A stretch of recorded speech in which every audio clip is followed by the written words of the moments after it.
You were talking hockey with your friend the other day.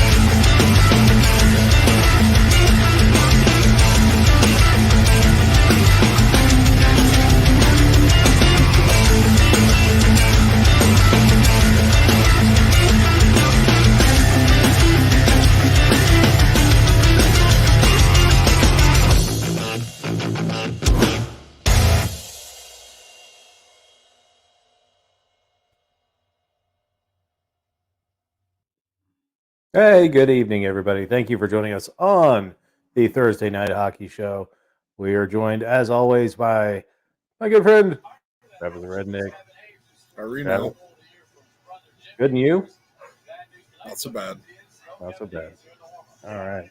So, just in case you missed the reference, wearing a Puppers t-shirt in honor of Letterkenny, one of the funniest shows I've ever watched. So. And I love my wife.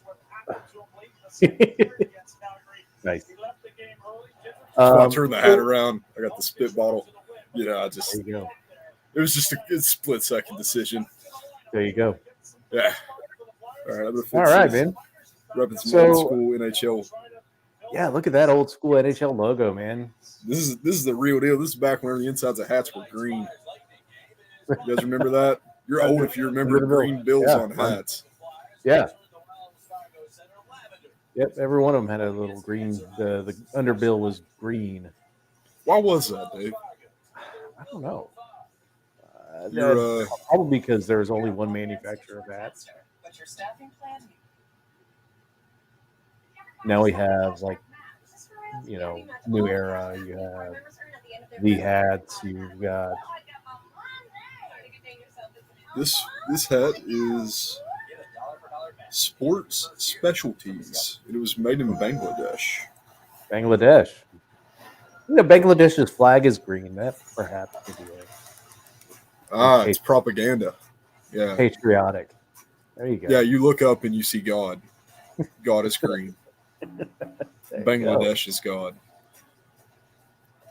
All right, so we've had an interesting week of hockey. We've got one team that is not playing. And it doesn't matter. It doesn't. Here's something you have to ask yourself. And I'll go ahead and just reveal this. My not hot team in the Atlantic Division.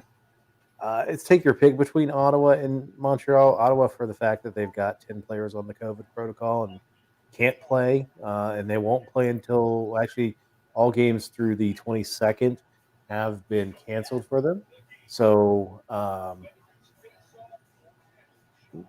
I'm trying to get my game on for the evening here.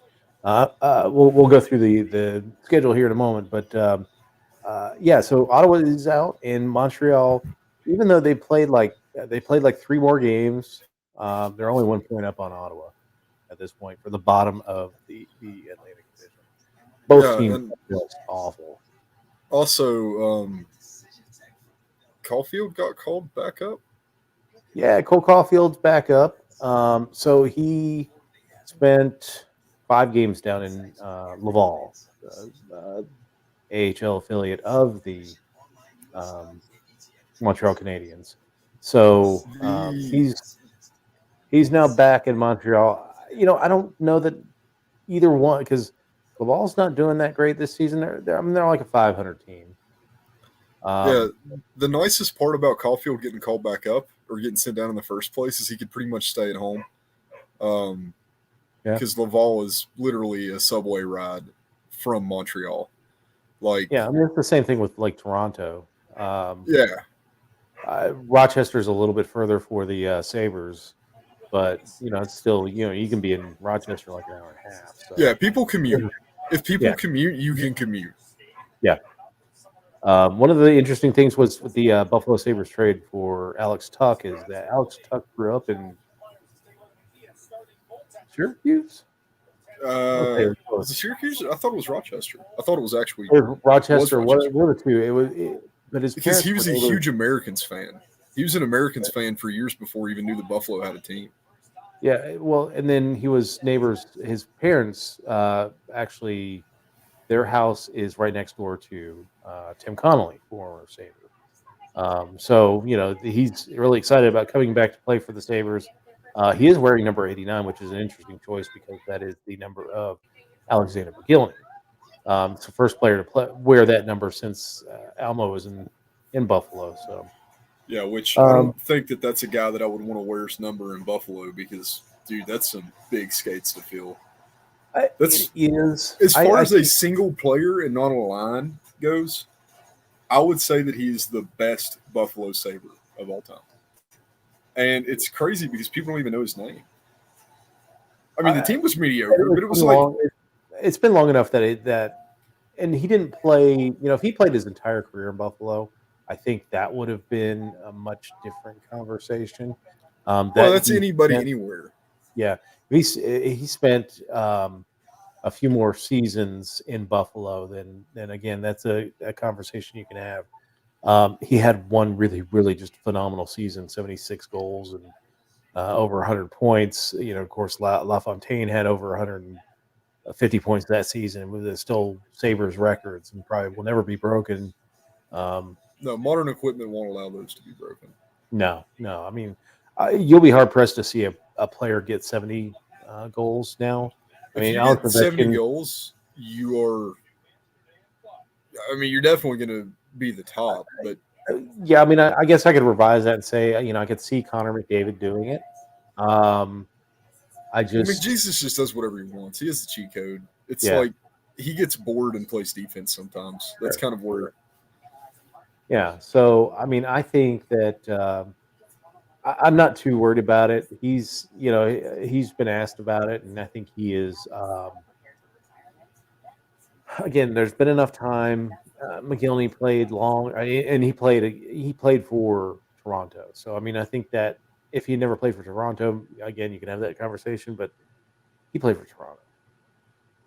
I don't. It's rare enough to find somebody that knows his name now, that's not in Buffalo.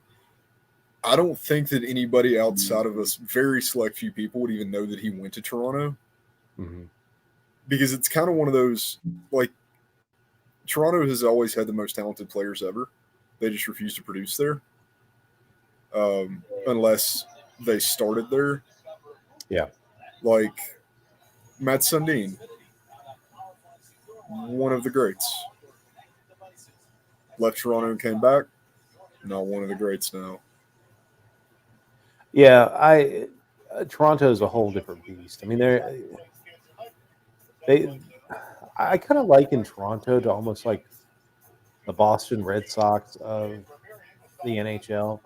They're not the premier franchise. That will be Montreal until something happens. Montreal's the Yankees of the NHL. Toronto's always got that. They're just underneath. I'm going to push back on that one for one reason. Why is that? Boston is the Yankees of the NHL.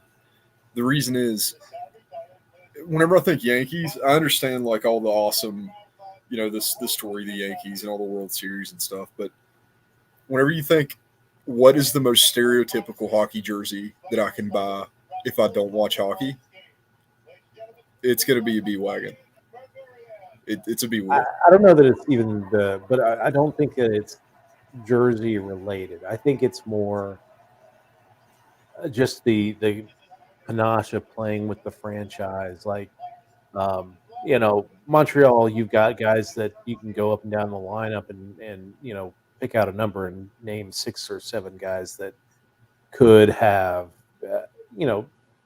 had a legitimate shot at the Hall of Fame. I mean, there are just names that ooze throughout that franchise, just like the Yankees ooze throughout Boston. The franchise. Absolutely. 50s Boston, 60s Boston, 70s Boston, 80s Boston. I can name a dozen from each. No, I mean I can name Cam What do you Neely mean? from the '80s. Ray I can. Bork, Cam Neely, Glenn Featherstone, Derek Sanderson was still there. Oh, '70s. Yeah. Sanderson was there in '83. I think his last year. I mean, he He was was there all through the king at '70s. that point. Yeah, he Well, was no, he still went to beating the the. crap out of people. He was teaching. He was teaching Cam Neely and Glenn Featherstone how to fight, and Chris Nealon, Yeah. Chris Which Nealon, Adam what team are Oates. you? Which Oh, game are I've you got watching? Philadelphia and Tampa. I don't know that you could equate. Oh, all right. Buffalo got a good chance on Calgary. So I just don't know that you could equate like Yvonne Cournoyer and both Richard brothers Yeah, and Guy Lafleur Savard and and Larry LaFleur, Robinson, and and you go into Chelios and then you go into Patrick Waugh and it's I guess it's because like guys like Chelios and Waugh. I don't think the highlight of their career is being a Canadian. You know, Waugh's highlight of his career had to be absolutely without a doubt winning the cup in Colorado.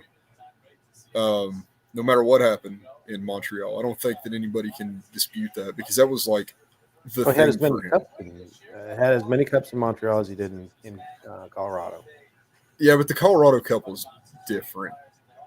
I mean, it was different in the fact that it was the first year of the franchise. He had just got traded there. And Then you also have the other one where you have, it's the Ray Bork Championship, and yeah, Ray Bork finally gets a cup. Waugh's there. Um, Joe Sakic, that was huge for him. I don't know. I see what you're saying. I think it's because I'm in a different realm than you. You like guys that score goals. I like guys that beat up guys that score goals. there you So like the Knuckles Nealon days of yeah, Boston are probably outside of the Broad Street Boys with like Battleship Bob Kelly and Dave Schultz and this mid '70s franchise of Philadelphia, and then like the early '80s Islanders, who had some monsters. I think that probably the best time for fighters in hockey history. No, number one's Detroit. It has to be. Late '90s Detroit was the toughest guys to ever play. But I remember hearing a story, and I can't even remember who it was. It was the first run to the Stanley Cup for they had got bounced the year before. hey, Philly's got one down. Wow, all Claude right. Giroux, right off. But they were talking about, they're going to their first, they're making a run, and there's a guy that he had a groin injury, and every period they would go in and they'd shoot that thing up with cortisone to reduce the inflammation and allow him to play. And it was like game 2 or 3 of the Stanley Cup Finals, and the guys at the Joe could hear him screaming as he's getting every time they gave him the shot, he would just scream, bloody murder. And finally, he was taken out of the series because the muscle separated from the bone. Like it just they couldn't do anything anymore for him. I mean, if they could have put duct tape on it, he would have gone back out there. And that, they were like, okay, so we know what you need to do to win the cup. That kind of sacrifice. And that's what Yeah, kind of looking to learn how to be that just balls to the wall, tough ass team. I mean that era, that everybody in that era that ever dropped the gloves was like that though. You Oh had yeah, you had Bob Probert doing lines of coke off the bathroom toilet between periods. You had, Jeremy Roenick getting his jaw broken, his jaw's hanging down like while he's on the ice, and he's spitting out teeth, and he didn't finish the shift, he finished the period. you remember that? Chris There's that. Chelios showed up to a game absolutely blackout drunk and played all 3 periods. Like, Yeah. because he was on a golf course with Michael Jordan, he couldn't even drive to the game. So, do you remember that there it was a playoff series between Toronto and Philadelphia, um, and Philadelphia there was a player who just got absolutely lit up on the boards, and you can see him trying to skate back to the bench, and you see that his brain has been scrambled. Oh, Like yeah. he his legs were not moving, but not working, but he was just managing to get barely back to the bench. They get him on the bench, and right from there, Ronak hops on the ice and scores the series clinching goal. But I mean that whole era of just seeing the tough guys, and it's kind of bittersweet because you see what happens to all those guys, what's happened to a lot of those guys like Probert and Bugard. Bugard, and I mean it's hard to know that entertainment that you got really cost these guys a lot of years. Yeah, And and it's caused a lot of problems even for guys who are still around today. Like I watched a yeah. video of Ty Domi doing the cha-cha slide on his yacht the other day, and that dude has to be messed up in the head. Oh yeah. I hate the Leafs. Yeah, that was not his finest moment, but I appreciate Ty Domi more now than I did back when he was with the Leafs and fighting Rob Ray every two or three times a season. Yeah, well, Tony Twist, he was another one that. Oh yeah, Twister was a badass. Do you know why he quit signing stuff? No. Because he hit his head so hard he couldn't use his right hand anymore. Oh jeez. Yeah, I found that out the other day. I was asking around some forums. I was like, "Hey, I really want a Tony Twist autograph. Can anybody find me one?" And they're like, "Good luck." Oh. Well, I understand he doesn't like to sign stuff. Probert was the same way, but I find autographs every now and then. Like, he can't. Like, what do you mean? They're like, it's like a Constantino situation. I'm like, oh. So yeah, I mean that's the long term damage, and I love a good fight in a hockey game, but yeah, I mean you gotta. These guys do have to. You only spend what you could be Zdeno Chara and spend 24 years in the league, but for the most part, these guys spend less than 10 years in the league, and yeah, they got to live the rest of their life. My favorite fighter ever in hockey, Darcy Tucker. Yeah, who, ironic enough, was a Leaf. And then he went to Colorado, won the cup in Colorado. He was the enforcer for Colorado's cup. He only had like 8 years, but man, he made the most of it, and he did it hard.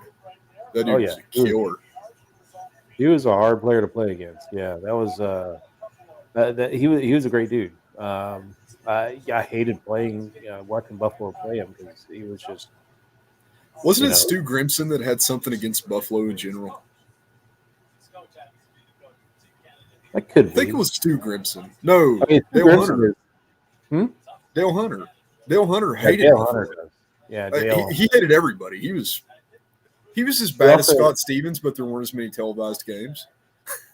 He was also mad about it because Buffalo drafted his kid, and he never made it with Buffalo. Like he never made it. Grimson? No, Dale Hunter. Oh, Hunter. Yeah, dude, Hunter. He was. Whenever Hunter retired, his retirement gift from the Washington Capitals. Do you know what it was? No. The penalty box. I'm not kidding. That's classic. That is. They removed the penalty box from the rink, put in a brand new one, and gave Dale Hunter the box. That's fitting. I mean, it is. Yeah. I mean, I got a friend that is a real big hockey fan, a big Islanders fan, who curses his name to this day. So it's crazy though. Like they gave him the box. What do you do with a penalty box? It was a home away from home when you think about it for him. Yeah, and it's so weird too because he was a captain that was like penalty prone captain. Yeah, I mean you don't see that very often. No, I mean outside of Chris Pronger, Scott Stevens. Yeah, Chris Pronger and Scott Stevens. Well, and yeah, I mean, for the longest time, Chris Pronger's problem was that he always, like in the playoffs, he was kind of like the Nazem Kadri of his time. He'd take dumb penalties. The worst penalties. And always cost St. Louis a chance at going to the Cup. So did Claude Lemieux. Claude Lemieux was the exact same way. There was 2 cups that I'm amazed that Jersey even made it to because of Claude Lemieux. Like, yeah, I mean, he would do anything to get a penalty. Yep. So let's talk about the games that are going on tonight. Sorry, guys, we had to reminisce for a minute Yeah, we there. did. Went trip down Amnesia Lane. What? What? Why's everything blue? uh, I smell burnt rubber. Um, where's that scoreboard? There we are. Sharing means sharing. There we go. All right, so we got the Leafs up on the Rangers 1-0. Buffalo's playing Calgary right now. It's 11:47 left in the first period. Scoreless there. Um, Oh, look, Crybaby got his first of the season. Morgan Riley got his second of the season, which is kind of a surprise for him. Cindy Crosby got his first. First 3 games back for Cindy. He got no point. Well, he had 1 point in the Buffalo game. That was his first point of the season on an assist, and he was a -6. Pittsburgh's going to struggle bus, but they're playing Montreal, which is a good team to play at this point for them. Devils and Panthers are underway. No score. About halfway through the first. You gave us the Claude Giroux goal there for the Flyers. And then everything is later this evening, a couple 8 o'clock starts. Sharks and Blues.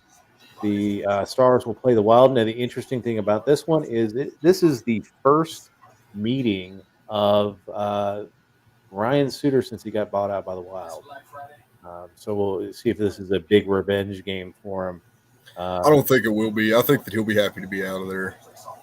But I think he wants to take it out on him. Like I think he wants to. Dallas has struggled early on this season. They finally got their first 2 wins in regulation. They had not won a game in regulation this year. All 4 of their wins had come in overtime, but the last 2 games they have won, so they're kind of riding the ship. Well, I'll wait to kind of pronounce that they're back and healthy, but they're still down in the Central Division standings.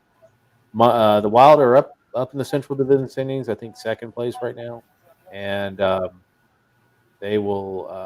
This will be an interesting matchup. A couple of 9 o'clock starts. We've got the Jets and Oilers, the Blue Jackets and the Coyotes. That'll Hey, be a good game. Congrats to your Coyotes, man. Number 2 on the season. I tell you what, Scott Wedgwood is going to play himself out of Arizona if he keeps winning. Yeah. Well, he did this last time we picked him up on waivers. Yeah. Red Wings and the Golden Knights are at 10 o'clock, as are the red hot Anaheim Ducks and playing the Hurricanes. So this is going to be a good matchup to test how real Anaheim's run is. Yeah, that's going to be a really interesting game. And if you're a gambler, I put the farm on Carolina because the odds were pretty even. Sure. So I don't think that you're going to catch Carolina again this year with even odds. Johnny Hockey scores for Calgary at 10:30 of the first period. It's 1-0 Calgary. Boo. And then the final game that is not happening is Nashville. Will not be playing the Senators tonight. That'll be rescheduled at a later date. So at this point, there are going to be no games involving Ottawa until at least the 22nd.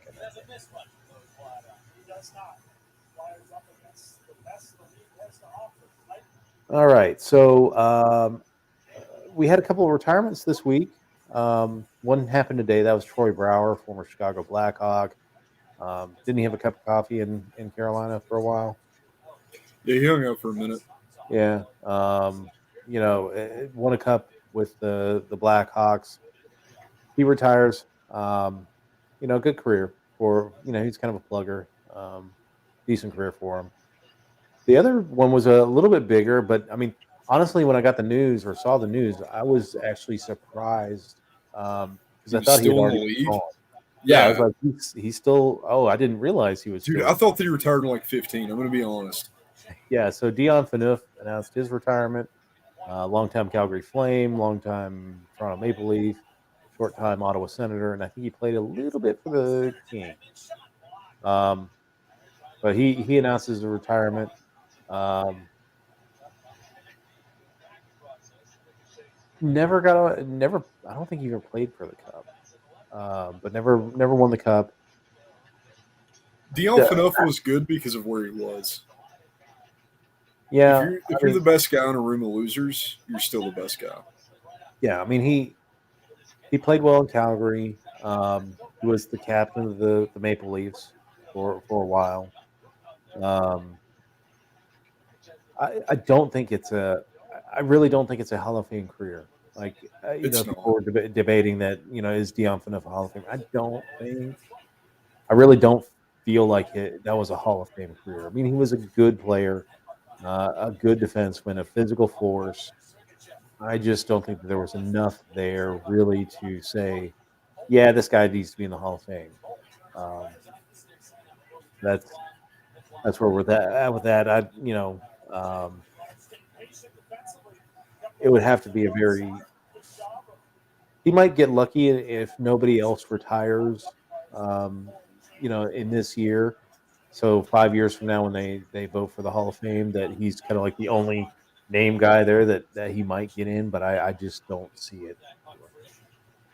Um, Yeah, but I speaking of the Hall of Fame, the agree. Hall of Fame class was inducted. This is actually the 2020 class that never got a chance to go in because of the COVID.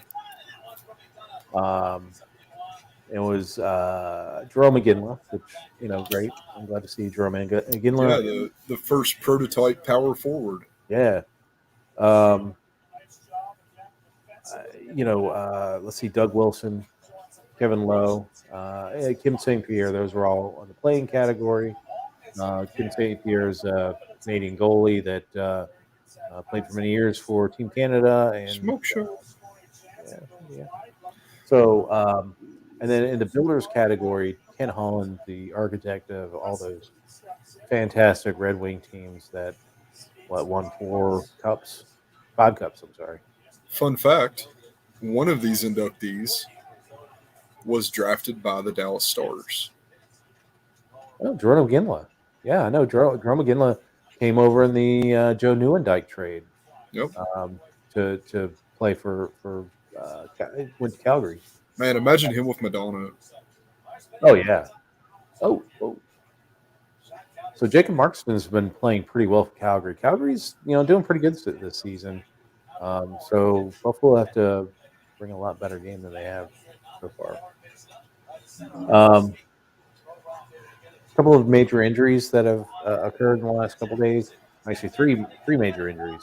Um, First one is Aaron Ekblad. He's out week to week with a knee injury. He was injured last night against. God, who were they playing last night? Was it Island? Yeah, it was Islanders. Or not last night, but the night before. Um, it's sad because this second straight year he's had an injury, but this is thankfully it's not the long term injury that he got last year. Brian Ellis for the Philadelphia Flyers. This has been, it's not really a missing thing for the Philadelphia Flyers. He had just come back from injury to start the season, so he had only played one game, was injured. Now he is gone for 4 to 6 weeks. So it'll be interesting to see. I don't know that this is going to have a major effect on the Flyers at this point because they really haven't played with him at all. Yeah. Yeah, I think that's just another one of those unfortunate things. I mean, it would be nice to see him, but he's not been they're there. holding their own. Like they're playing well, so Oh yeah, it's only going to be a benefit when he comes back in 4 to 6 weeks to add to that defensive core. The other injury is Sammy Blais. which He is is out for actually the season. terrible, terrible. Out for the season. He got hit from behind by Captain Slewfit, Mr. PK Subban, Who, according to himself, is still one of the best defensemen in the National Hockey League. He needs to start playing like it He because needs to start playing. all he's been doing this season is slew-footing players. This is the fourth one he's done this season, and you could tell right away that play was done because his lower leg went a way that it shouldn't go instead of this way. Oh yeah, It was. I looked at. I was because I popped my knee on a joint before, and I'm like, yeah. No, it was instantly like yeah. So he's done for the season. I'm not sure what ligament he injured, if not all of them, in his knee. So whichever one can make your leg go that way. Yeah. So we'll be seeing Sammy Blais in a Rangers uniform next season. He's done for this season.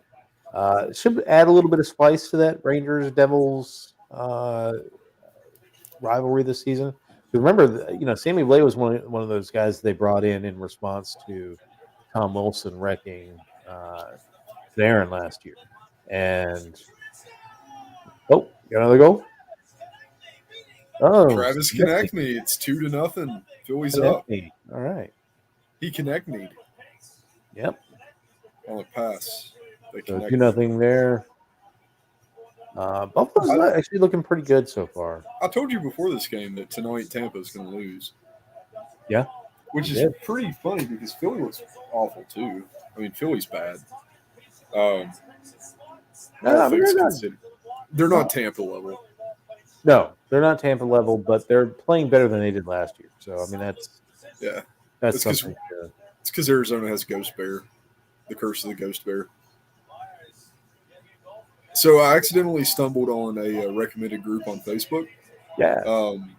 The Ghost Bear Fan Club. And I was like, Arizona, sure. So I joined it. And it is 100% just soccer moms fawning over Shane Gostisbehere. I used to think that men were the most disgusting creatures on earth. And then I read the comments on the... Have you ever been on TikTok, man? Dude, I read the comments on the Ghost Bear Fan Club page. And I am a saint. I can't unsee some of that. Like, it was like detailed erotica short novels of what they would do to the Ghost Bear. Anyway. This I said Buffalo was starting to look good. They just scrambled the zone there for a while. It's a work in progress. Hey, I mean, it's better in Arizona. One of us is a winner sometimes. Sometimes. You guys had a streak, dude. We had a streak too. It was all in the trash can. It was garbage. A streak. Underwear. Yeah. Hey, but you got one in a row. You got. Stop it. Stop it. This is all revenge for that. The last game of the 18-game losing streak last year. You text me like Buffalo's up 3-0 against Philadelphia. You text me like, "Oh, looks like Buffalo's finally going to win." I was like, "Shut up! Don't say a word." And they blew it off in overtime.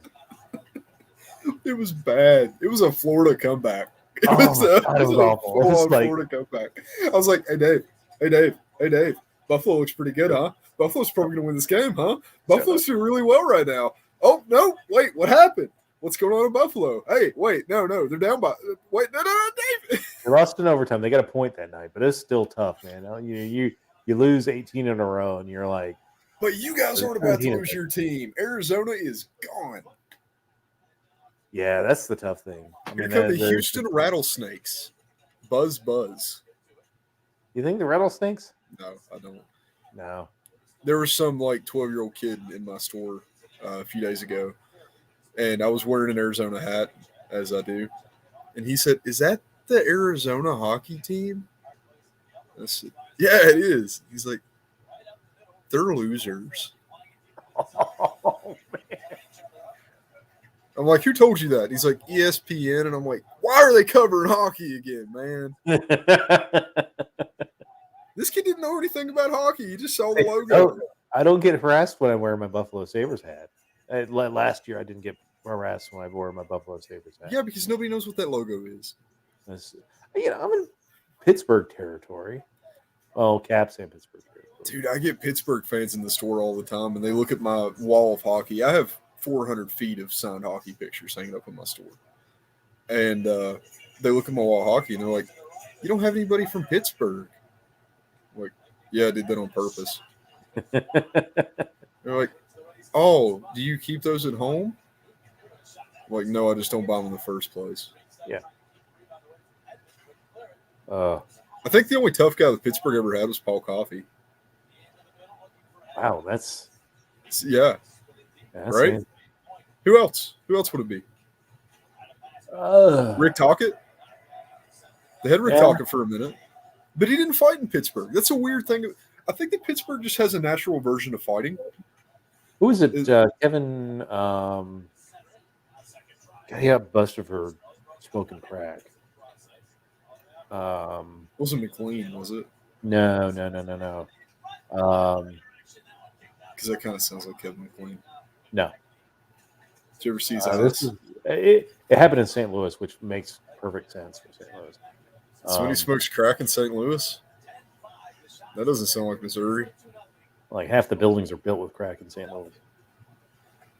Half the buildings are built cracked because of the people that build them. St. Louis is rough. I spent some time in St. Louis. I lived there for a year. I know. And I don't know how you did it because I was scared. I was going to pawn shops, just buying guitars. Over COVID, I just drove around to pawn shops, which were essential, and would buy I'd go on a 1,000-mile trip and buy 20 guitars. So here's my St. Louis story. I lived there for a year. I was living with my brother-in-law and sister. And at one point, our apartment had an issue with the back door. It would not shut. I mean, it would shut, but it wouldn't stay closed, and you couldn't lock it. And our upstairs neighbors were notoriously to come down at 2 o'clock in the morning and ask for money. One day I'm coming home from work. It's St. Louis, middle of the summer, middle of a heat wave. It's like 105 degrees outside. I'm dying walking from the bus stop. And I see my neighbor putting something in the car. He sees me and hurriedly puts something in the car. I just really focus on what he was putting in the car. And he was like, oh, hey, David. Hey, yeah, how's it going, man? How's it going? I was like, just ready to get home and drink a beer, man. I'm tired.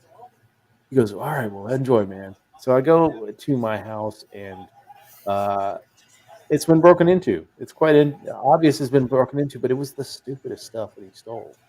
He stole an old stereo that probably would not have gotten $10 on at the pawn shop. He stole a boom box that the CD drawer didn't work. The little flip top didn't work. Took that. Left $25 in cash sitting right next to it. Took some things from my sister's room. Her husband was an IT guy for a law firm. He had 6 CPU towers in that bedroom. Stuff that he would work on the side. That would have gotten him, at that point would have gotten him several $100s at a pawn shop, and left all of that stuff. He took all of just junk.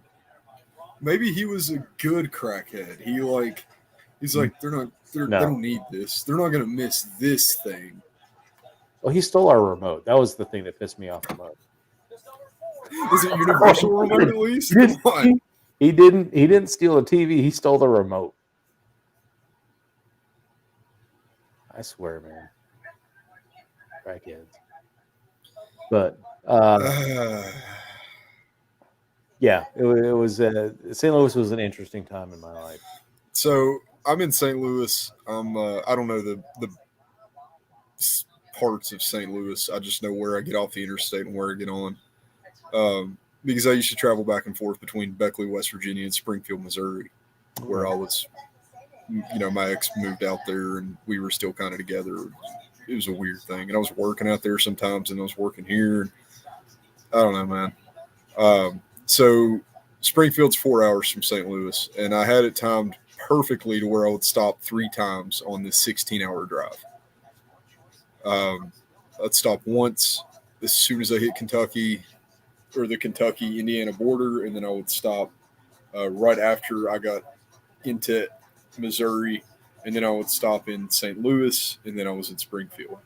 Yeah. And I get off the interstate at this one spot, and there's like 30 or 40 people standing on the side of the road. And I pull up to the stoplight, and I look in my rearview mirror, and they're just like converging on me, like coming up next to me. I end up running the red light. Probably a good thing, man. I didn't. Yeah, I was scared. I was really scared. Like I lay on my horn and just run the red light. And my first thought was, I hope I get pulled over because I don't have a cop. I hope I get pulled over because Never a cop there when you need there's it. never a cop when you need one. That was the only time I've ever wished that I would get pulled over. Let's see. Good news story from the game that you're watching. Last couple nights ago, Kevin Hayes scored a goal in the second period of the game against the Calgary Flames. It was the second game back of the season. He started the season on injured reserve. But what made that special is that right after he scored the goal, he pointed to the heavens and saluted his brother Jimmy Hayes, who had passed away in the off season.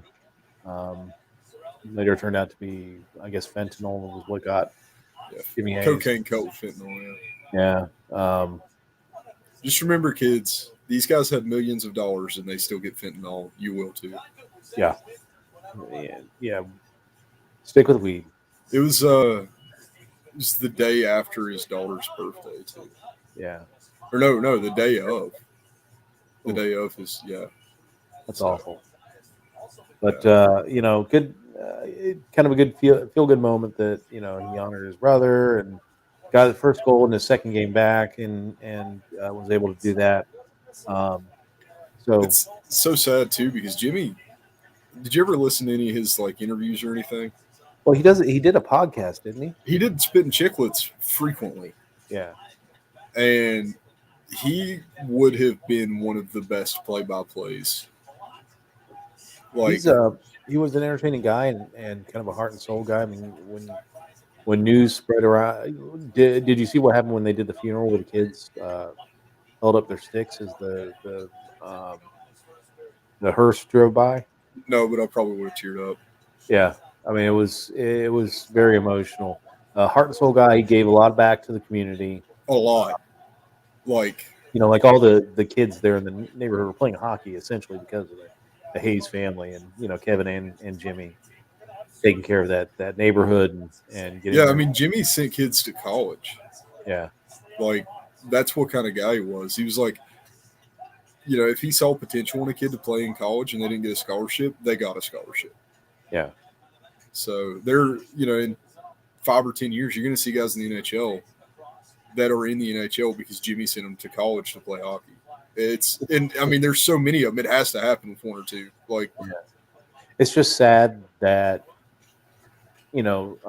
his life was cut short because, he got bad drugs. I mean, this is, he was kind of a tough banger guy. So, I mean, that this is stuff that he got as a player. Like he started this stuff as a player. Oh yeah.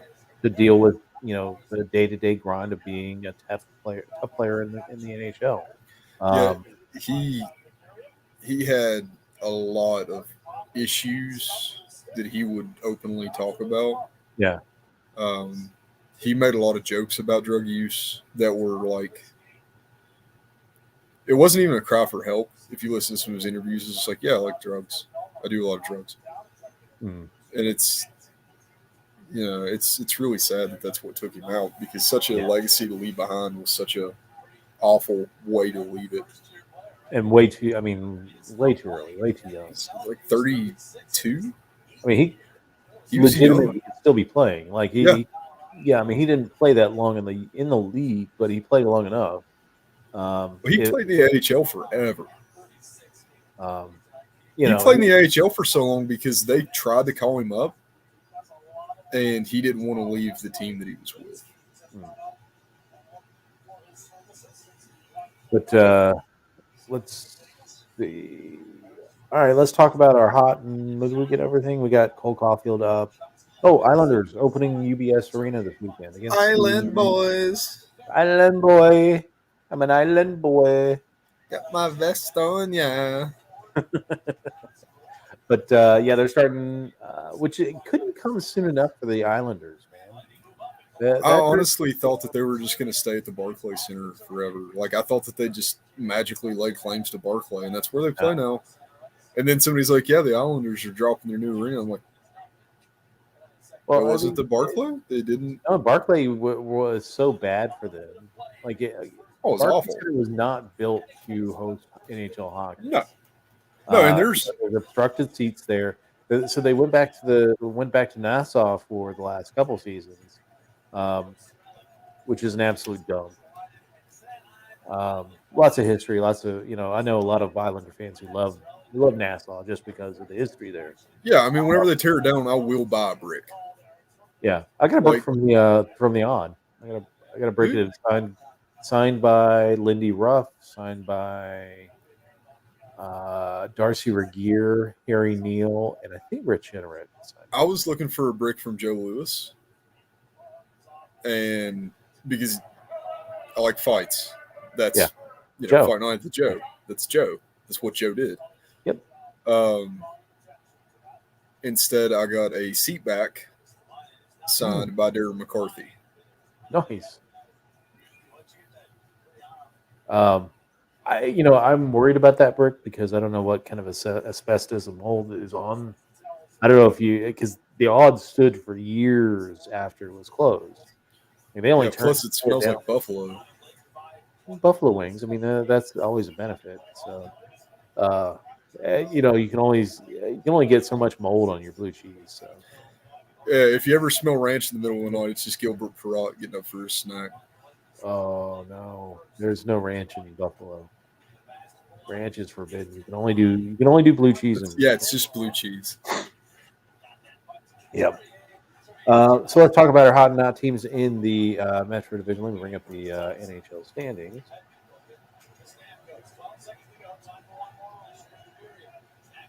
End of one, it's Buffalo is trailing 1-0 to Calgary. Yeah, end of one for me as well in now. And Tampa Bay is on the power play with 1:15 left. Philadelphia is up by 2. All right, let me set this up so we are here. Banner off.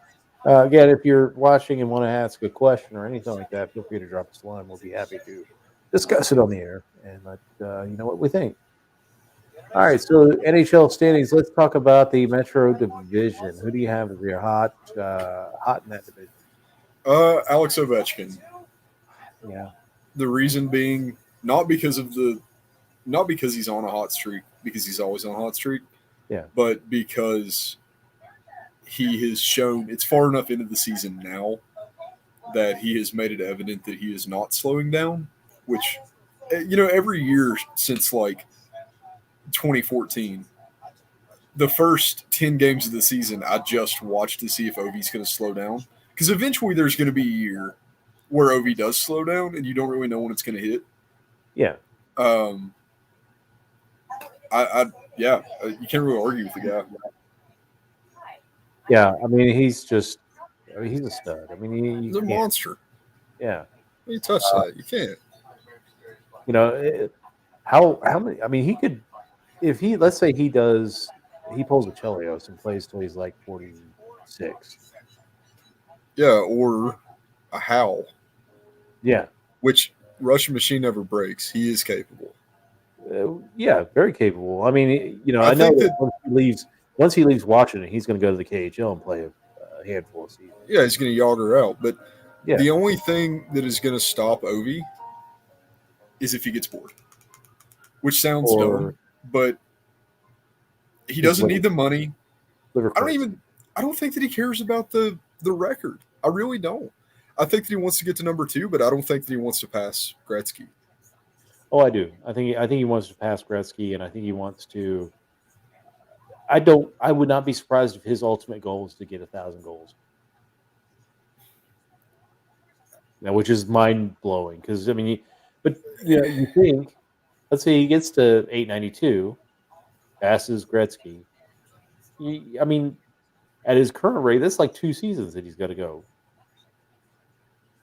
And then it's really not far at all. No, he's not having like Gretzky scored a majority of his goals in the first half of his career. Right. And he switched to, playing from his office and just being an assist guy for the rest of his career. That's what makes Ovechkin just that scary because he's not slowing down on his goals. It's not slowing down. It's just consistent 50, 50, 50, 50, maybe a 60, 50, 50. Let's just hope that Subban doesn't get a hold of him. Oh, yeah. Yeah, watch out for him when they play New Jersey. Slewfoot Subaru.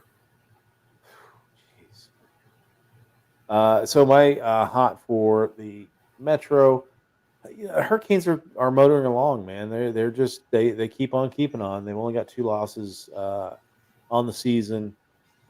Freddie Anderson looks phenomenal. 1.78 goals against average, 938 save percentage. They're gonna have to get Ronta some more games, and Ronta's 2-0 on the season, so it's not like it's a drop off. That I worry about with Washington is that they are winless when they get beyond 60 minutes. They have not won yet beyond 60 minutes. So that's the only thing I would be concerned with for Washington. Yeah, I think that the best drop and pickup of the year in the offseason has to go to Carolina. Dropping Mrazek to get Anderson. The best and the worst, actually, I think, is Carolina. Yeah, the dropping him to Nedeljkovic was stupid. Yeah. But dropping Dougie Hamilton, I know how much you love his name. I was waiting for you to know. Grown damn man. I will miss hearing that at every Carolina game that I go to. I don't think they can play anymore. I think it's banned. Yeah, we'll be old farts one day sitting in a Carolina game, and they'll play Teach Me How to Dougie, and there will just be a few guys stand up and look around like waiting to see if anybody understands what's going on. We used to do this. No, but the pickup of Tony DeAngelo, who I hate as a person and love as a player right now, even for that he's a point crapshoot that he got into it the other night, though, in a bad way. Some stupid penalties. Yeah, it was bad. Yeah, he turned back into the old, like the Arizona days, Tony DeAngelo. That and Ethan Bear, dude. Ethan Bear, I love that kid. Yeah, Ethan Bear's that was a dumb move for Edmonton. Yes, Ethan Bear. As bad as Edmonton's defense is, it made no sense to get rid of Ethan Bear. Ethan Bear is on his way to becoming the best defensive defenseman in the National Hockey League. Within the next 3 or 4 years, there's not going to be anybody above him. Yeah.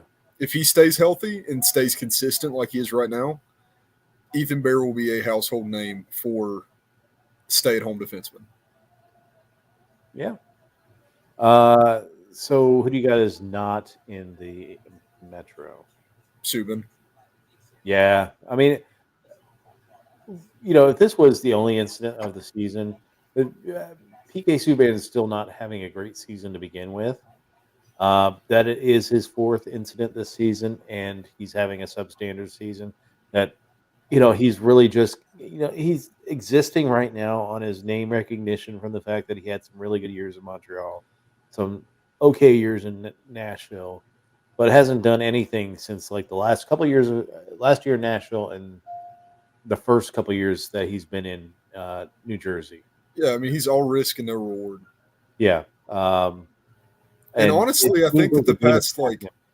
the past 4 years, the only reason that anybody knows PK Subban's name is because he's like one of 8 or 9 black guys in the league. If it wasn't for Yeah, that, I don't think that anybody would I think. remember Well, that I think Subban's still in the league. I think really it's more that he is outside the rink. He is he's a good ambassador. Like I will say that. Like you know, you won't hear anybody speak ill of him in Montreal. Like all the off ice stuff that he did. He did the same thing in Nashville. There's a whole wing of a children's hospital in Montreal that was built just by PK Subban. Um, he did the same thing in Nashville. He's good off the ice. Yeah, well, And and he's a snazzy dresser, and he presents himself well off the ice. It's just the game is passing him by. one of the funniest Saturday Night Live skits that I have ever seen is the Laszlo Holmes Oh yes, PK Subban. So I mean, you're right. He definitely does a lot of good off the ice, but I think that from a player perspective, yeah. the dude I mean, really doesn't have anything that's keeping his value up at all. right now, ESPN and TNT are looking forward to the day that he retires because the first thing they will do is bring him in to be either a color analyst on games or a studio analyst for the intermissions. Yeah, Because he's got that style. Like he will do very well when he moves into that phase of his life. Um, yeah, but he's like Randy Moss. yeah, Randy Moss is uh, he's entertaining to watch. Uh, I like his segments. The You Got Moss Man and that Yeah, sort of stuff. I think that Subban's going to pull the same Yeah, yeah, play. he's got that swagger, that panache to really pull it off. So uh, it's just not translating on the ice right now for him. Can he bring it back? I don't know. If it was just like this is just happening this year, I would say okay, give him some time. Maybe he's just having a slow start. This is like the third or fourth season now, and it's like okay, this might be a sign that it's time to I think that we need to move put a on. little bit more blame on him, not for his underperformance because he's playing for Jersey and Yeah, nobody's actually performing at all. yeah, So you can't really put a lot of pressure on Subban himself. I think it's just more his on ice antics are very quickly degrading the public outlook on him. yes. Um, Uh, I he's mean, they're just not not doing, being a good person. yeah, but they're not doing that bad. I mean, they're you know They're surviving. They're they're surviving in a very tough division. Now yeah. you're starting to see some separation. I'm still not counting out the Islanders because everything was on the road, but they didn't look good the last few games of that road trip. I mean, they got drubbed by Florida, they got drubbed by Tampa, which is not unexpected, but they haven't looked good for a while. Um, they didn't start out well. They got hot for a little bit, put together a few games in a row, and then really stumbled down the stretch of this long road trip. Now for them, they get home cooking. They're going to be at this new UBS arena. Um, Teams tend to get a boost from new arenas, and we'll see if that really does spark their play and starts them up the ladder. Not hot for me is Pittsburgh. They're falling off. They're falling hard too. I'm wondering how much the comeback of the kid I is think. going to influence them, though. I think that could be a pretty big deal in Pittsburgh for Well, Pittsburgh. the first three games that Crosby's been in, one assist and a -6. Now they are drubbing Montreal tonight. It's already 3-0 in that game. And I'm not surprised. You're not going to keep Sid down for long. No, Let me see. Crosby and Gensel has a goal, so I'm guess that's on his line, and Dan Heinen has a goal in that game. So it's 3-0 at the end of the first in that game. But again, it's also against Montreal, who is just a black hole of suck right now. Yeah, they're Ottawa since Ottawa couldn't make it. Yeah. Oh, 2-0. Calgary just scored. Buffalo's getting running around in their zone. They didn't look good in that sequence here. Mangiapane. When they were talking about the Jack Eichel trade and they said Calgary was in there, I was like, God, I hope they get Mangiapane. Johnny Gaudreau. Johnny Gaudreau. Johnny Gaudreau is going to be a dynasty. It's just, Johnny Ham and Cheese. They were talking about Kachuk, and I'm like, why would you do a Nobody wants Kachuk. last year? Well, he's also in the last year of his contract. Like, you're not going to put yourself in the position to either, we're going to immediately trade him at the trade deadline, or risk losing him, or go through a protracted contract battle for a guy that may not want to stay here. God, what are you? And the Kachuk brothers are the kind of people that will not perform if they don't want to be there. No. So we'll see what happens there. I don't know that it'll be interesting because Calgary right now is in a very good position. They're moving. They're up in the division. It's a weaker division, so they can make some noise. But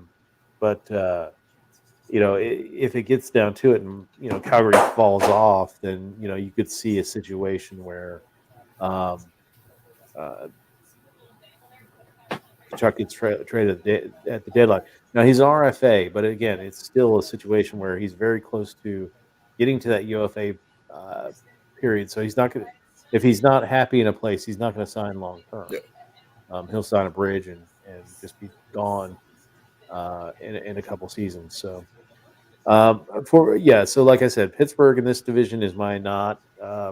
Sidney Crosby. It looked like Sidney Crosby came back way too soon from his wrist injury, which was interesting because it took him a little bit longer to get off of that wrist injury than was originally anticipated. He did face a little bit of time in the COVID protocol, but the original thinking was that he was going to be in the lineup by the end of October, and that didn't happen. It took almost halfway through November before he made his season debut. So, all right, let's move on to the Atlantic. Who's your hot in the Atlantic?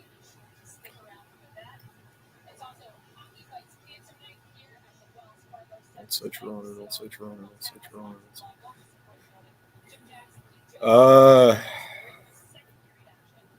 The one named after the tree. It's the Maple Leafs. I don't want it to be. It's Jack Campbell. That's what it is. It's just Jack. Completely agree. Campbell, last 5 games, 4-1, 2 shutouts. Shut out Philadelphia and shut out Nashville the other night. And Philadelphia was a tough game. Dang. Yeah, Philadelphia was a tough game. And Nashville's been playing well. So I mean, it wasn't like he's, if it was Ottawa and Montreal, then I'll be like, consider the opponents. But in this case, those were 2 solid opponents. And I said it last week because he was my hot guy last week. He's pretty much single-handedly saved the job for Kyle Dubas. I think Sheldon Keefe is not really on the hot seat as far as was not on the hot seat as far as coaches go, but Dubas, I don't think he could be replaced. Yeah, I don't think that Keefe could be replaced. Yeah. So we'll see what happens with Toronto if they can keep this going. Again, I think they're playing Campbell too much. They've Mrazek's had the injury issue, so they may not be trusting the backup at this point. But if you burn Campbell out, Campbell's got to be your guy that you ride in the playoffs. That's your number 1 goaltender right there. So you need to not burn him out by February. And there's always a chance that Toronto can do that because they're so desperate to win. Yeah, they're so desperate to win and not have bad media that they would do something dumb like that. Toronto's biggest enemy will always be Toronto's media. The media and the fans. I mean, seriously, they were a 500 team and people were throwing their damn jerseys on the ice. Like, relax. Yeah, it's because they paid $4,000 for that That's, second row back ticket, and then Toronto didn't win the game, which was also guaranteed with the ticket, but no refunds. yeah. I don't know, man. Maple Leaf Gardens is a weird place. Yeah. I mean, it's hard. I get it. Like, people are like, oh, well, why do they always come to Buffalo? Well, it's far cheaper for you to drive to Buffalo. Uh, you know, gas included, getting across the border, all the other all that's in, that entails, and get a ticket to a Buffalo game and drink the cheapest beer in the league, and not, and more often than not, they're well. That was a tough game this weekend where Buffalo lost with 11.8 seconds left. Um, but more often than not, that Buffalo has handled the Leafs throughout the season. So um, we appreciate, I'm sure the city of Buffalo appreciates the tourism of the Maple Leaf fans while they leave us 2 points each night. So, but we'll take your money, we'll take your points. Not Montreal. Yeah, I mean Montreal. Look at that; they're 3 games in hand on Ottawa. I don't think they're going to be much further up the standings than Ottawa when they get back on the ice. Yeah, right now it's just spin the wheel and pick a reason in Montreal. Yeah, I mean there is some optimism, I guess. Carey Price is skating again, but still, I don't think that Carey Price can fix all that is ailing Montreal right now. Tell you what my gay best friend told me in high school. What's that? Don't ever trust a man to fix your problems. Carey Price is not a fix-all solution This is true. for the issue in Montreal. This is true. Yeah, Montreal's got some major issues, and we'll see how that shakes out. Let's talk about the Central. What do you got hot here? Baird Hayton got his first multi-score game the other night. Yeah, is this the start of him kind of living up to those expectations? Probably not. Yeah. For me in this division, I will say Chicago. Man, they're 4-0 since replacing replacing who was their coach? Anyway, Derek King took over, and they've won 4 in a row. Now it tells you how bad they were at 5-9-2. They're still uh, pretty well stapled to that 7th spot there in the division. They're going to have to go on a much longer run to get to creep past some teams and get back into the race in the Central. It's But not over at this point for them, but they're going to have to really string it together for a while. they are on a 4-game win streak, which for the Chicago we saw at the start of the season, if you told me they were going to win 4 games in a row, I would have gladly taken whatever odds you gave me and bet against them.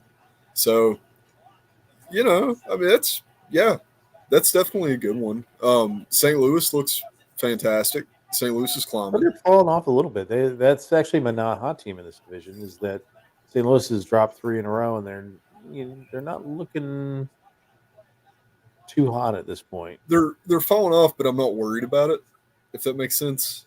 Yeah, but they lost to Arizona. Yeah, so everyone else. One day. One day Maybe not this season. Maybe not the next 10 in the seasons. history of But the we will NHL. beat everyone in the National Hockey League at some point.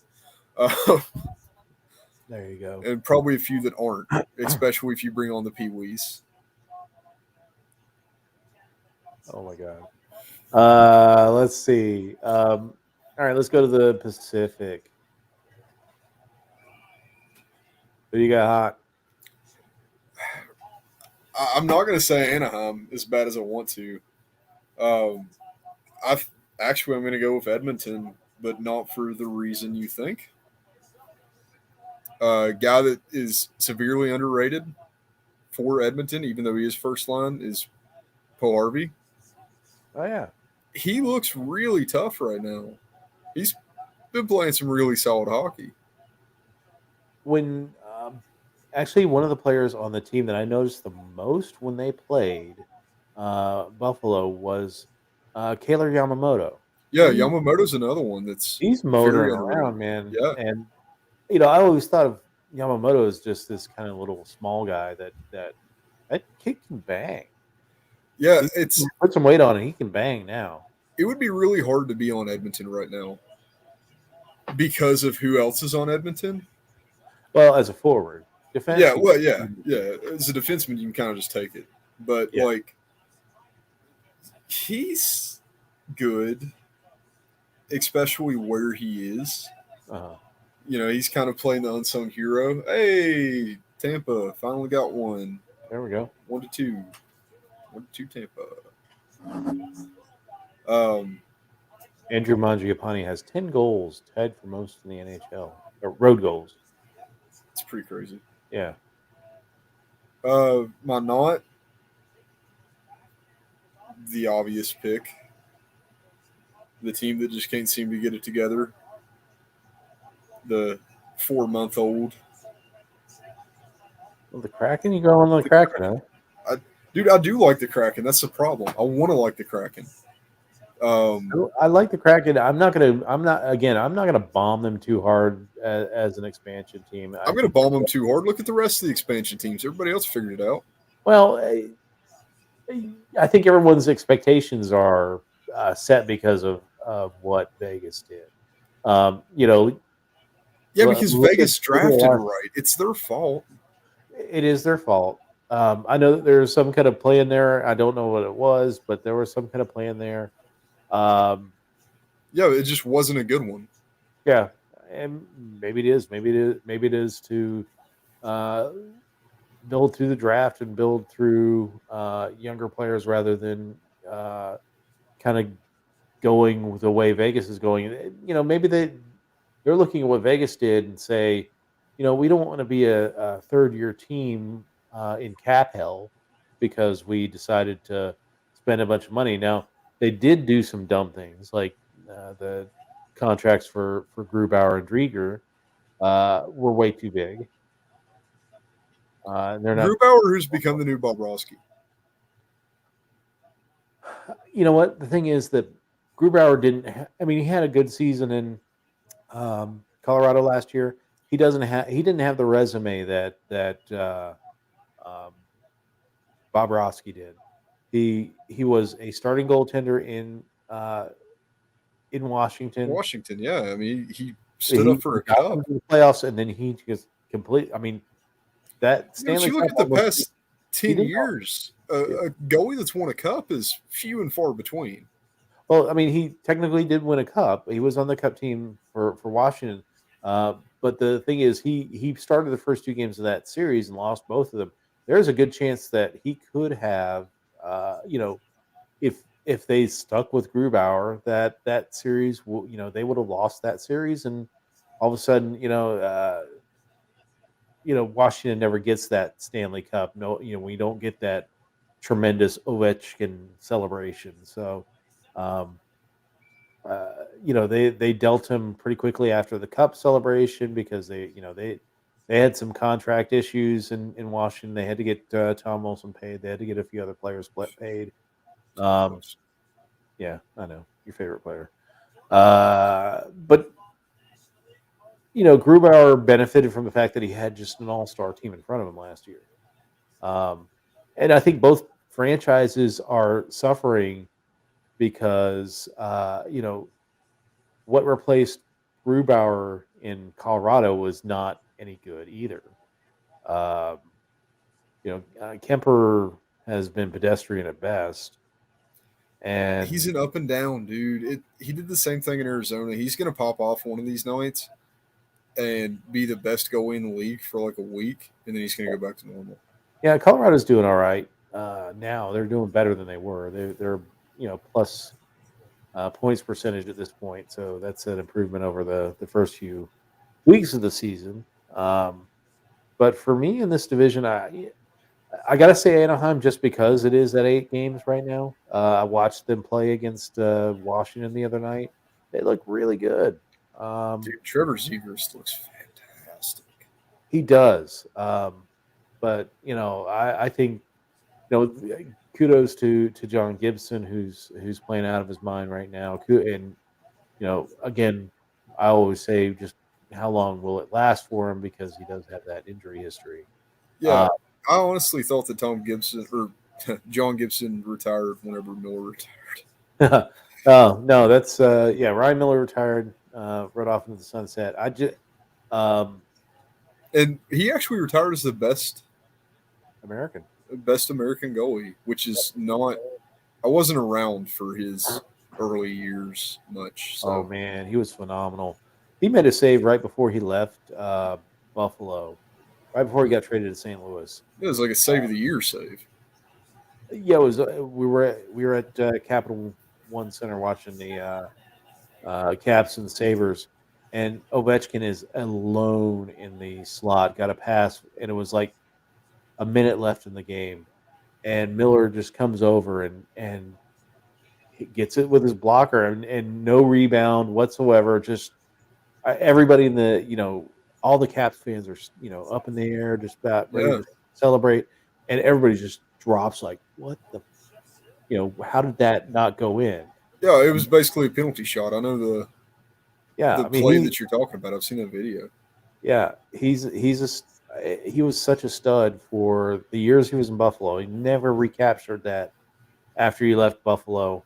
I think until what started the slide for him was the Lucic hit. Um, Buffalo then sends him off. He goes to St. Louis. Was never really the same. Was never really the same in Vancouver, and then kind of settled into that backup role in Anaheim, to be with really he went to Anaheim because his wife is an actress, and he's letting her do her thing. She let him be a major star in Buffalo for several years, and he let her do her thing. So that's kind of cool. Um, Dude, Carter Hart. That's like rookie year performance, Carter Hart. oh That yeah, was he's playing better. sick. No, this wasn't better. This was like best. That's pretty sweet, man. I didn't expect to see that from him ever again. And I'm not hot for this division. What in the hell is going on in Vancouver? They don't know either. I'm Yeah, honestly like I'm loving Vancouver right now because they got OEL, and I love OEL, but I'm so glad that he's not for Arizona because that contract was on the verge of becoming like a Suter contract. yeah. Like, Well, and so there's no identity in Vancouver right now. They're no, like, yeah, who? I mean, they've got talented players. They got Pedersen, who's off to an awful start. They've got Brock Besser, Brock Besser. They've got they've got Thatcher Demko, who's a great young goaltender. Quinn Hughes, Quinn Hughes. Yeah, I mean, or they've got Hughes. talent there. I just don't get how they are this. I mean, honestly, Mediocre. they remind me of Buffalo Yeah, with Jack Eichel and Sam Reinhart and Ristolainen and just what do you? How's that not a penalty? He just skated through. Jeff Skinner, your favorite player of all time. But hey, I will say one thing about Jeff Skinner. He is he loves to score when they're playing Canadian teams because they play party in the USA. He like all of his home goals have come against Canadian teams, so I'm hoping he scores tonight. Because that's a fantastic goal song, especially when you're playing Canadian teams. But Uh,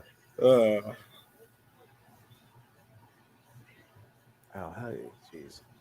yeah. So speaking of Capital One Arena, since you were talking about Capital One, um, my favorite moment at a hockey game that I've ever had was the first time that I got to see Arizona play. It was a very emotional game for me. It was in Capital One, and for those of you that don't know, the guy that got me into hockey and the guy that got me into Arizona was my best friend in college, who's now passed away. And we've basically flipped a coin, and if I won, then we would watch the Penguins for a whole season. If he won, I was an Arizona fan for the rest of my life. You won that bet, man. Thanks, Ethan. Thanks. But we Did you imagine wearing a Sydney Crosby jersey, man? okay, that's fair. But I got a warm up puck, which was awesome. This was the first time I ever saw Arizona sitting on my workbench, on my gun bench. But the guy sitting in front of me and my buddy were. I took a friend with me. We were both wearing Arizona stuff. We got a little rowdy, seeing as we were the only two Arizona fans in the entire building, and we felt like we had to make up for it, Yeah. So every time that Arizona would score, we'd howl. Nice. And it goes. We were down. No, we were up by 3. And third period, Washington comes back, sends it to overtime. Every time that they would score, the guy in front of us would turn around and stand up and spit beer in our face, howling. And overtime, there's a goal for Washington. And this guy stands up and he's talking trash like crazy. He's trying to single-handedly run us out of the building. It was hilarious. 3-0 Calgary. Overruled offsides. Nice. It goes to a shootout. Now, whenever it got overruled, I just looked at him and smiled. I didn't say a word. I didn't do anything. And we won the game in the shootout. And this was one of Arizona's lowest points and one of Washington's highest points. This was the unwinnable game. Actually, I paid for that trip because while I was still in West Virginia, I bet $20 on Arizona. And I made enough money off that $20 bet. The odds were so bad against Arizona that I covered the trip to go see Arizona play with it. Excellent. And we won in the shootout. And this guy turns around and he just – I mean, he was ready for it, dude. Like, I thought he was going to bend over my knee. And I just reached out and shook his hand. He's like, maybe Arizona has the best fans in the world, man. I'm like, no, it's just me. The rest of them would eat you alive. He's like, well, they'll probably never get the chance again, so that's fine. The second game I went to in Capital One Arena, it was this third one. It was the Game 7 against the New York Rangers. And it was just a complete shit show. It was 3-0 by the end of the first period, and it ended up being a 5-0 win in Game 7. And it got dark in there, man. Like, people were like pointing at Ranger fans in there, like, "I'm gonna kick your ass. Get that one. Get that one. I'm gonna get him." And then, they're starting to fights. The fights were starting to break out a little bit, and it was, it just started. And I'd spend like $100 on this ticket, just one ticket, so $200 for me and my wife to go to this game. And I look at her, I said, "This shit's gonna get real. We need to go." So we get on the metro. And I was already mad because I was watching the scores on the scoreboard, and I saw that Toronto was up 3-0 against Boston in the third period. And I was like, damn, now I'm going to have to deal with Toronto fans being happy that they won a series. And the time that it took me to get – and I lived like 5 or 6 stops away from Crystal City. And so by the time I got on the metro and got across the river and I remember this game. I was watching the Boston game at home. Boston I fell out of my chair, dude. And I got home in time to watch the Bruins win it in overtime. And yeah, that was a sick game. I was like, I hate Boston, but I'm going to appreciate that for a while. Anybody but Toronto. That's the motto. So I was in Philadelphia wearing an Arizona jersey. alone. I followed Arizona for a little road trip. Um, I went to Columbus, then Philly, Pittsburgh, Chicago, and Detroit in Oh wow, one swoop. It was a road trip for Arizona. It was a road trip for me. This was right before COVID. I'd saved up for like a year, and this is what I was doing. nice. So I'm, living in hotels and spending my off days just doing stuff around cities, buying stuff, and trying to find stuff for the store that I was getting ready to open then. And instead of purchasing food or beverage in Philadelphia, I figured out as soon as I walked in, hey, this is still Broad Street, and they will still hurt you. And I had a leather jacket on. I zipped my jacket up. I was wearing that jersey behind me, and I zipped my jacket up, covered my jersey, and I went to one of the little gift shops, and I'd counted how many kids were sitting in the section that I was in. Oy. I was in like Fair enough. 117, and it was like a dozen, And first intermission, I go and buy a dozen pucks, Arizona pucks, because they all sell every team's puck, and I stood down at the bottom and threw the pucks out to the kids.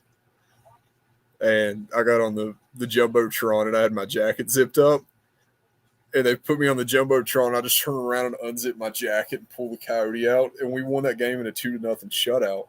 Nice. So I'm walking out, and there were like 6 dads of the kids from that section, like walking me out to my Uber. Nice. Yeah, I mean, I bought Philadelphia insurance, is dude. real, man. I remember that reporter that got his car trashed.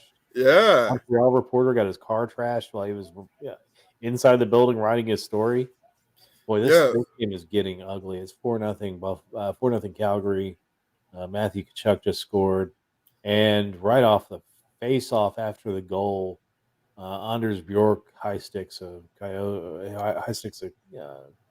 flame, and he's in the sin bin. I think that my favorite story about Philadelphia was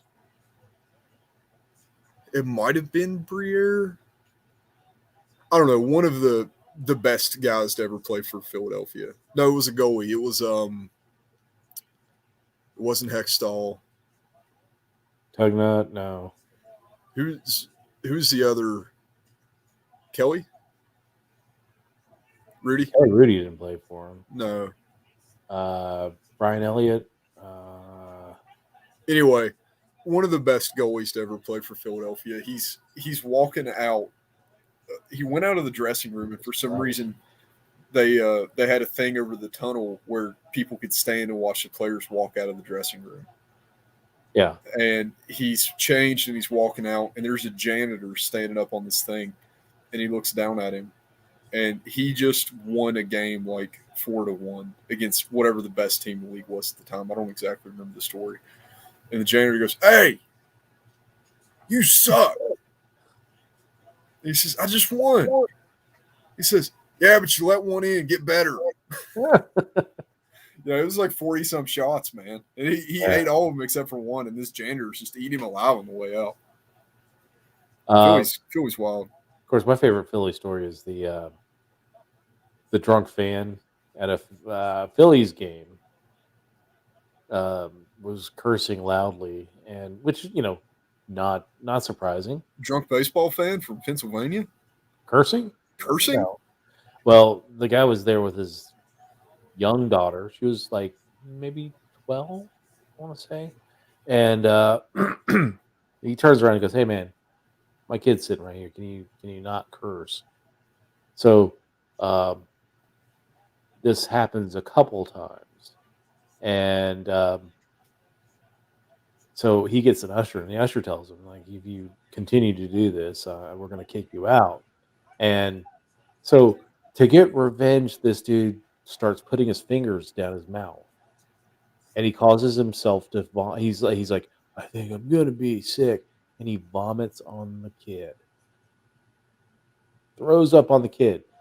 The guy, the father, was an off-duty Philadelphia police captain who beat the piss out of that dude. They're like his mugshot. He's got like both his eyes are black and busted lip. I mean, it's hilarious. That's Philly right there. I went and saw Joe Rogan in Pittsburgh back in October, Yeah. and I'm like top row, man. I didn't care that much, so I didn't buy like nice seats, and they were still expensive. It was like $87. So I'm in Pittsburgh, and there's this chick in front of us, and she's just pounding beers, and she stands up and drops. Oh wow. Like she was donezo.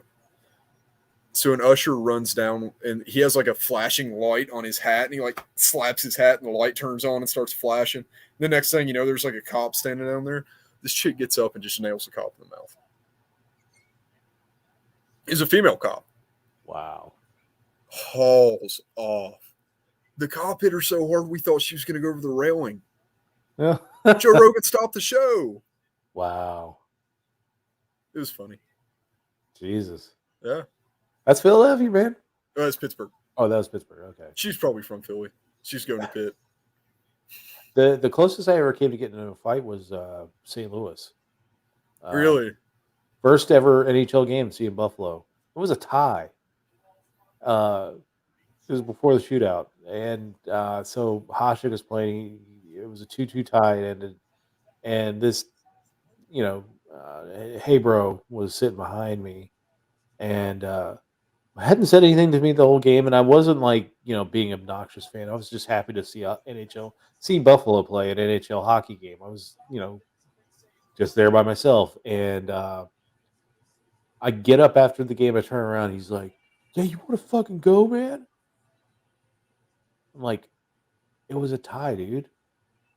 And his friends like, "Don't worry about him, man." They grabbed him and pulled him back, and they. Man, I was at actually it was in DC. After the game, me and the guy that went with me, no, it wasn't in DC. Actually, this was a Carolina game I went to by myself. It was a preseason game. Okay. Tampa Bay, Carolina. None of the stars were playing. It's a preseason game, Yeah. So I'm just excited to be there. I'm sitting like ringside. It was like a $30 ticket. It was the best thing ever. So I'm just hanging out, everything's good. And I get up to walk out, and I'm wearing a Carolina hat. And there's a Tampa fan. And he was sitting kind of close to me. I hadn't made a noise this entire game. Like, it's a preseason game. Nobody cares that much. Yeah. And I get up and I walk out. And I'm walking back like I'm going towards my hotel. And this guy just like runs up behind me and flips my hat off. And as soon as I felt somebody touch me, I just put my arm back. Because I could hear the footsteps, so I knew that something was about to happen. So at the same time as he's flipping my hat off, I'm putting my elbow in his face. And he's running full speed at me. I think this guy hurt my elbow more than I hurt his face. Wow. But then he tumbled off of my arm and just goes face down on the concrete, and there's just blood. Like a lot of blood. Yikes. And I pick my hat up, and there's like 4 cops standing like, it's tied in Tampa. Well, it's tied in Philly. There's like 4 cops standing watching this transpire. This guy goes down on his face. I pick my hat up. 2 of them run over, and he's in cuffs immediately. And they're like, are you okay? Are you hurt? Like, do you need medical assistance? And I'm like, no, I'm good. Like, do you want to press charges? Like, what are we doing here? And I'm like, no, I'm good. And I just walk away. They didn't try to stop me or anything. I just walked away. It was nice. It was a nice interaction. Hockey fans are a different breed. I don't even think this was a hockey fan. I think this dude was on like meth. Yeah, that could always happen. 7-2 in Buffalo. It's 5-0 Calgary. The wheels have fallen off on this one. Poor Dustin Tokarski. All the goals he stopped the other night in Pittsburgh are going in tonight. Kachuk, Gaudreau, Mangiapane, all the usual cast of characters are scoring for the Flames. So, all right, man. We got anything else? Wraps this up. Yeah. Oh. we've been tripping down memory lane, but good talk. And so no show next week. I will be down in Georgia. Oh, Um, and the nice. place that I'm going to be in Georgia doesn't have any Wi-Fi, so I won't be able to get a signal to Good do for it. you. Yeah. Get away from the real But world hey, for the next show that we'll be able to do should be our first show back on Facebook. My 60-day ban is going to live ban is going to end, so we'll go ahead and get it back on Facebook so everybody can watch there. But I can actually buy ads and get more hockey fans to watch the show. So, right on. but we appreciate the people who are watching us. I got one on where we can see it, one on YouTube and one on Twitch. We appreciate you for tuning in, and we will talk to everyone in 2 weeks to discuss what's happened by U.S. Thanksgiving. That's usually the quarter pole of the season.